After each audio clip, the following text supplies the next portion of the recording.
Samba, bienvenue à la bagarre encore, on te retrouve. Ça fait un an qu'on t'avait interviewé, tu venais de prendre le titre de champion de France, là maintenant double champion de France. Double champion. Tes premières impressions à presque chaud là? Franchement c'était une bonne guerre comme je l'avais prédit auparavant. Et voilà, je suis sorti vainqueur de cet affrontement. Mais Souil a été très très fort du début à la fin, donc je suis content. Ça a été une belle guerre et je suis fier de ma victoire. On a eu Malik, on a dit que tu t'étais préparé spécialement pour Souil. Alors c'est quoi les petits réglages que tu as fait par rapport à tes deux précédents combats contre lui? C'était d'être un peu plus striker, de travailler bien les défenses. Et voilà, c'est ce qui est passé. Et il y avait quelques combos qu'on avait vus avec Malik qui sont aussi passés. D'accord. Tu peux nous dire maintenant? Je peux vous le dire. Des petits high kicks. D'accord. Des blocages avec le bras, des remises. Et voilà, des coups de genoux aussi. Je ne me rappelle plus si j'en ai passé, mais voilà, on a travaillé aussi les coups de genoux.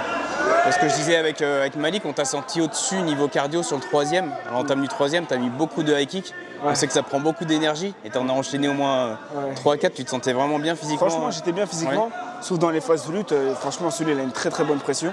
Je la ressentais, mais je gardais mon calme, je temporisais et dès que je sentais que je pouvais exploser, j'essayais. Mais voilà, mon cardio était au rendez-vous.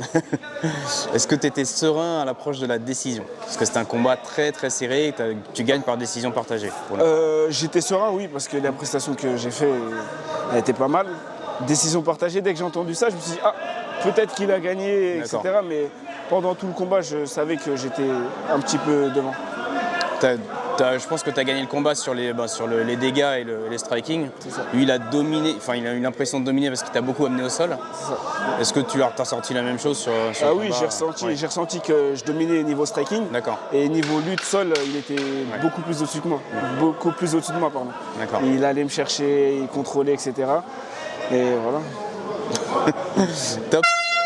On a vu que tu as réussi des amener au sol, mais tu as perdu une ou deux positions en voulant tenter des soumissions. On sait qu'avec les gants, c'est très compliqué de passer des soumissions.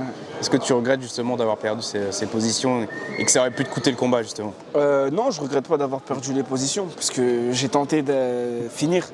Donc voilà, il a été beaucoup plus furtif que je le pensais. Et voilà, je ne regrette pas. Non, j'aurais pu le finir sur une soumission, mais il a été solide. Tu l'as senti très solide, on en parlait avec Malik justement, c'est le très très haut niveau mondial. Ouais. Vous vous poussez mutuellement vers le haut, c'est beau à voir. Les prochaines échéances pour toi très très prochainement, après un peu de repos, mérité. Exact. C'est quoi les prochaines échéances? Les prochaines échéances, les championnats du monde. J'espère, si j'ai pas un combat dans une organisation avant, c'est en octobre en Ouzbékistan. Et voilà, suivez fort, on va essayer de ramener l'or. Rien à l'AEF prochainement? Pour l'instant, il n'y a rien de signé pour l'instant. Ok, top. Merci beaucoup. Merci à vous. Et encore, félicitations. Merci. Bravo. Merci. Double champion de France. Double champion.